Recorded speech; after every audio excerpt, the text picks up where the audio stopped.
सभी को जय हिंद। कैसे हैं आप सभी? उम्मीद है आप सब बहुत अच्छे होंगे, बेहतरीन होंगे। तो एएलपी का न्यू वैकेंसी आ चुका है और अब ये 10 अप्रैल से आपका फॉर्म भरना शुरू हो चुका होगा। यानी कि 10 अप्रैल से फॉर्म आप भर सकेंगे। तो अभी हम इस वीडियो के अंदर बात कर रहे होंगे कि ये वैकेंसी के रिलेटेड सारी चीज़ें, यानी कि पूरा इन्फॉर्मेशन आपको इस वीडियो के अंदर मिलने वाला है। फॉर्म में हमें कैसे कैसे क्या क्या करना है, खास करके ट्रेड पेपर को हमें कैसे चूज करना है, इसके ऊपर हमारी विशेष फोकस होंगे। और आपके ट्रेड की तैयारी कैसे होगी।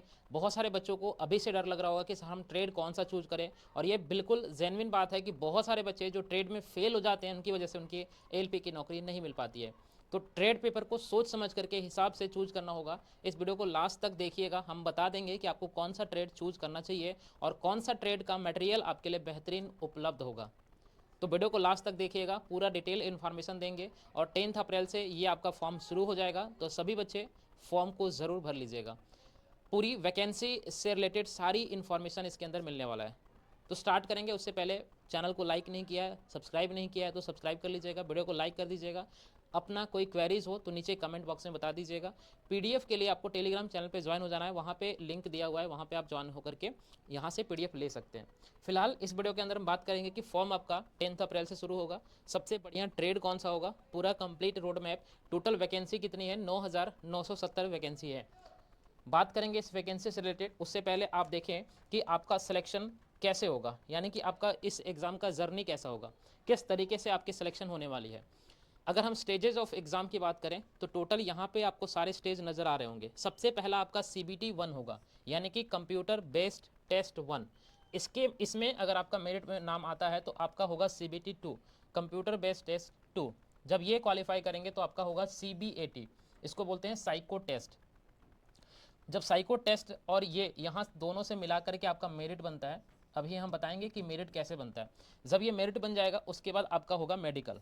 और मेडिकल, ध्यान रखना बच्चा, मेडिकल A1 स्टैंडर्ड का होता है। A1 स्टैंडर्ड का मेडिकल होता है, मतलब यहाँ पे आपकी आंखें 6/6 होनी चाहिए। बाकी सभी जगह पे कॉम्प्रोमाइज़ हो सकता है, बट आंखों में कोई कॉम्प्रोमाइजेशन नहीं होता है। तो प्लीज़ अभी से आप ध्यान देना, जिसकी आंखें 6/6 नहीं है, जिसकी आंखों में चश्मे लगे हुए हैं, तो प्लीज़ आप इस नौकरी की तैयारी ना करें तो ज़्यादा बेहतर होगा। क्योंकि अगर आप वहाँ तक पहुँच करके और मेडिकल में जा करके छट जाते हैं तो आपके लिए कहीं ना कहीं बहुत ज़्यादा दुख होता है। और दूसरा बात यह कि हो सकता है कि उस एग्ज़ाम के चक्कर में आपने बहुत सारे एग्ज़ाम को नेगलेक्ट कर दिया और जिसमें आपके हो सकते थे वो यहाँ पे नहीं हो पाएंगे। तो अगर आपके आंखों में चश्मे लगे हैं तो अभी से आप इस एग्ज़ाम से दूर हो जाना, मतलब तैयारी मत करना, क्योंकि बहुत ज़्यादा दुख होने वाला है। 6/6 की आंखें चाहिए, इसमें कोई कॉम्प्रोमाइज़ नहीं होते हैं। इसके बाद फिर आपका होगा डीबी में बहुत ही कम बच्चे छटते हैं, बिल्कुल न के बराबर। एंड देन उसके बाद फाइनली आपका क्या हो जाएगा, ज्वाइनिंग हो जाएगा, आप एएलपी बन जाएंगे। एलपी का फुल फॉर्म होता है असिस्टेंट लोको पायलट, यानी कि आपके साथ लोको पायलट रहेंगे, उनका साथ देना होगा, उनके साथ हर वो चीज़ करनी होगी जो जो आपको असाइन किया जाएगा। ठीक है, तो यहाँ से आपकी पूरी जर्नी रहने वाली है। सबसे पहला CBT 1 होगा, फिर CBT 2, CBAT होगा, उसके बाद मेडिकल होगा, DB होगा, और फिर फाइनली ज्वाइनिंग होगा।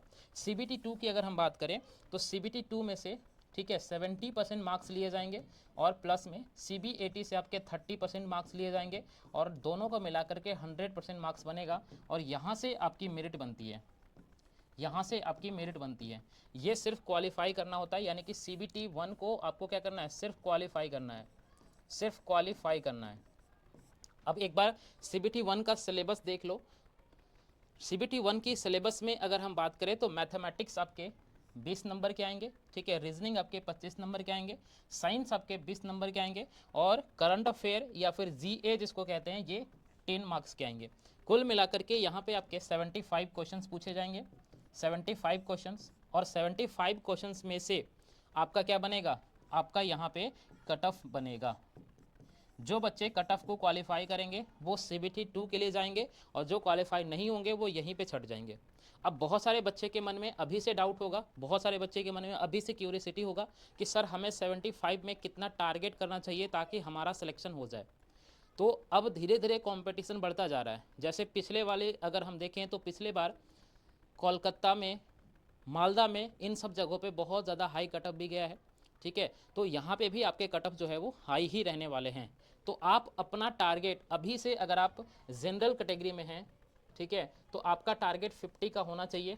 बाकी ओबीसी में है तो आपका 45 का होना चाहिए, ठीक है। बाकी एससी और एसटी में है तो आपका कम से कम 40 मार्क्स का टारगेट होना चाहिए, ये आपका टारगेट होना चाहिए। आउट ऑफ 75 की बात कर रहा हूँ मैं, ये आउट ऑफ 75 की बात होगी। लेकिन आपका जब कट ऑफ डिसाइड होता है तो ये आउट ऑफ 100 किया जाता है। क्या किया जाता है? आउट ऑफ 100 किया जाता है। अब ये कैसे किया जाएगा? रेशियो के हिसाब से या फिर परसेंटेज के हिसाब से किया जाएगा, ठीक है। जो भी आपके मार्क्स होंगे उसका परसेंटेज कितना है, वो परसेंटेज आपके 100 में कन्वर्ट हो जाएंगे। एंड देन उसके बाद आपका नॉर्मलाइजेशन मार्क्स भी बढ़ते हैं। क्या नॉर्मलाइजेशन में 8 से 10 नंबर बढ़े हैं? बिल्कुल बढ़े हैं। जो बहुत टफ शिफ्ट था ना उसमें 8 से 10 नंबर भी बढ़े हैं, और जो बहुत एकदम लो शिफ्ट था उसमें 2 से 3 नंबर भी बढ़े हैं। कई कई जोन्स में एक भी नंबर भी नहीं बढ़े हैं। तो ये टोटली डिपेंड करता है कि आपका शिफ्ट कैसा है, वहाँ पे क्वेश्चन पेपर का लेवल क्या था, इन चीज़ों पर डिपेंड करता है। अगर मेरे भाई आप तैयारी करना चाहते हैं, ठीक है, तो आपको इन सभी सब्जेक्ट्स को बेहतरीन तरीके से तैयार करना पड़ेगा, ठीक है। मैथमेटिक्स की बात करें, रीजनिंग की बात करें, साइंस की बात करें, साइंस से रिलेटेड आपके हमारे चैनल पे बहुत सारी क्लासेस मिल जाएंगी। बहुत सारी क्लासेस मैंने ले रखी है जो साइंस से रिलेटेड हो। साइंस आपके 20 मार्क्स के बनते हैं, और 20 नंबर में अगर हम बात करें तो फिजिक्स ज़्यादा इंपॉर्टेंट होता है। प्यारे भाई, फिजिक्स जो है आपका इसमें भी काम आएगा, और आप जब CBT 2 में जाएंगे तो वहाँ पे पूरा का पूरा फिजिक्स होता है, तो उस फिजिक्स में आपको पूरा वहाँ से ध्यान दे करके करना पड़ेगा। जब आप इसको क्वालिफाई कर जाएंगे तो आप जाएंगे CBT 2 में। तो CBT 2 का सिलेबस ये रहा। CBT 2 आपके दो पार्ट्स में होते हैं, पार्ट ए और पार्ट बी। पार्ट ए में मैथमेटिक्स पूछे जाएंगे 25 मार्क्स के, रीजनिंग पूछे जाएंगे 25 मार्क्स के, और BSED इसको बोलते हैं basic science and engineering drawing, ये पूछे जाएंगे आपके 50 नंबर के। टोटल यहाँ पे 100 मार्क्स के क्वेश्चन जो है वो पूछे जाएंगे। इसके लिए आपको समय दिया जाएगा 90 मिनट्स। अच्छा, यहाँ पे जो 75 मिनट्स मतलब 75 क्वेश्चंस हैं, इसको करने के लिए 1 आवर का समय दिया जाता है। ये 1 आवर प्यारे बच्चों बहुत कम होता है, बहुत ज़्यादा कम होता है। इसी बीच में आपके साइन वगैरह भी करवाए जाते हैं। पिछले बार बहुत सारे बच्चों को ये दिक्कत झेलना पड़ा था, 5 से 6 मिनट आपके बर्बाद हो जाते हैं। तो आप ये मान करके चलो कि आपको 55 मिनट के अंदर ही पूरा पेपर करना है 75 क्वेश्चंस। तो इतना भी आसान नहीं रहने वाला है। तो एक बार सिलेबस को कंप्लीट कीजिए, उसके बाद अपना मॉक टेस्ट वगैरह लगाते रहिए। तो ये रहा आपका पार्ट बी का सिलेबस। क्या हमें अभी से पार्ट बी पे फोकस करना, मतलब हमें अभी से CBT 2 पे फोकस करना चाहिए? बिल्कुल भी मत करो।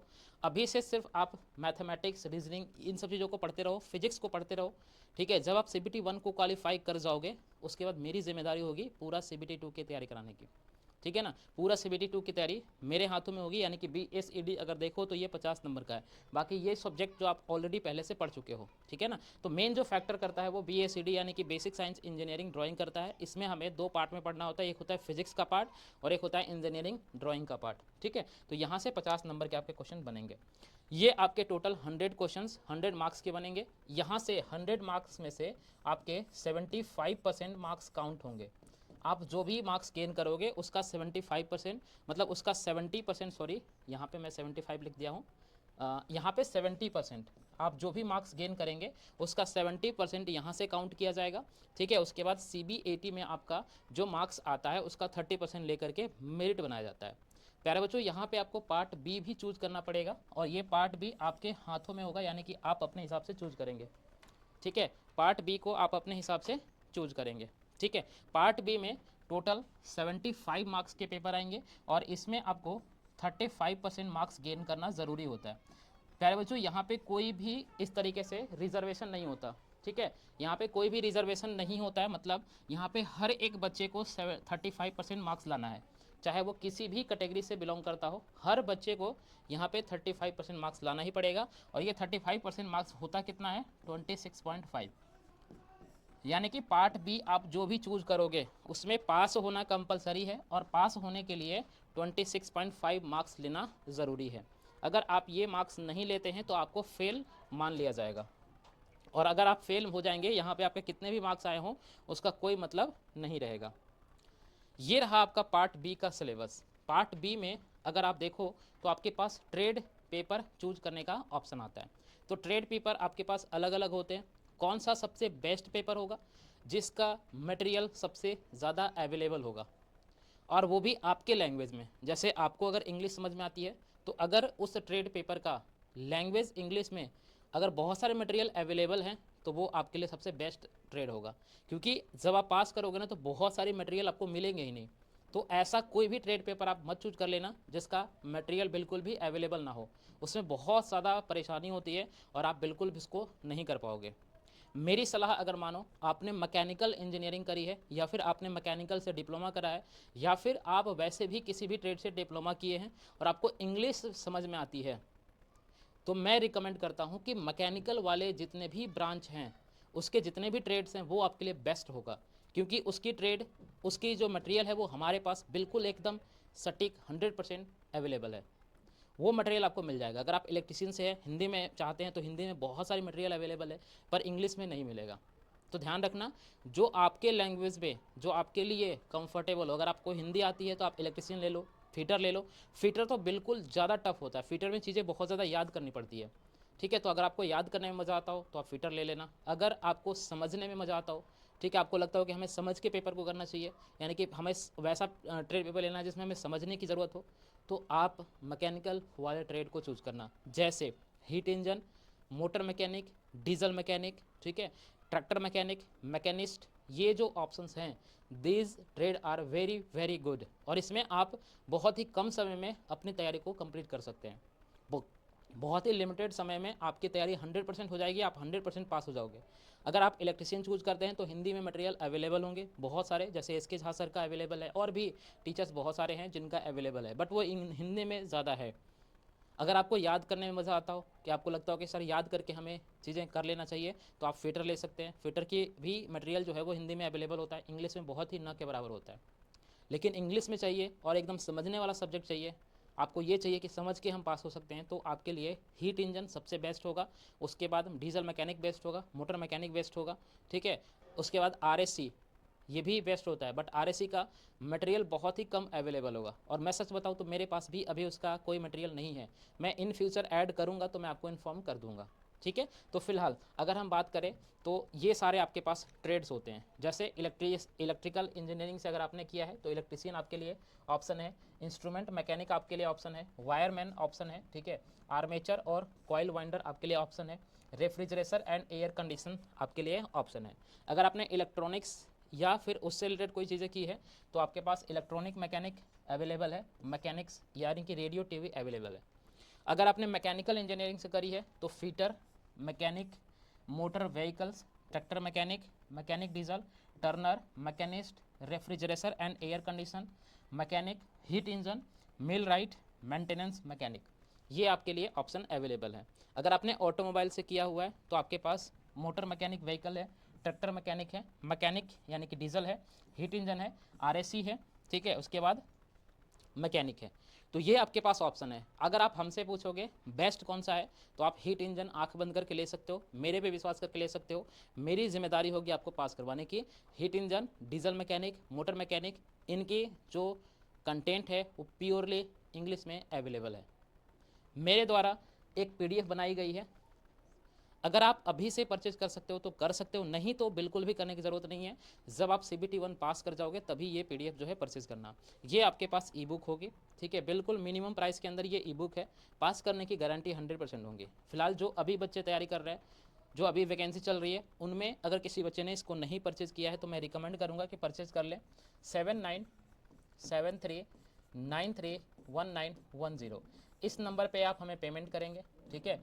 पेमेंट कितना करना है, 170 रुपीज़ करना है, ठीक है। ये चारों पीडीएफ आपको मिल जाएंगे, IC engine, seat metal, basic fitting, welding. इसके अलावा हमारे चैनल पे बहुत सारी क्लासेस मिल जाएंगी, तो प्लीज़ कोई ट्रेड पेपर को चूज करने से पहले एक बार क्लासेस को देख लो। आपको जो कंफर्टेबल लगता हो, जो समझ में आता हो, आप उसी ट्रेड पेपर को चूज करना।